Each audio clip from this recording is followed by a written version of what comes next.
Ahora vamos con el clima.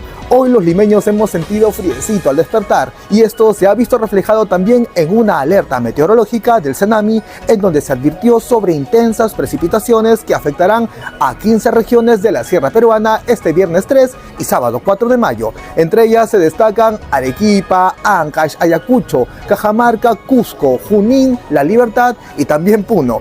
Se espera que estas condiciones adversas tomen la forma de lluvia, nieve, granizo o aguanieve, lo que podría tener importantes repercusiones en las áreas afectadas. Recuerda que puedes seguir bien informado visitando todas nuestras redes sociales de Panamericana Televisión y por supuesto no olvides ver nuestra señal en vivo.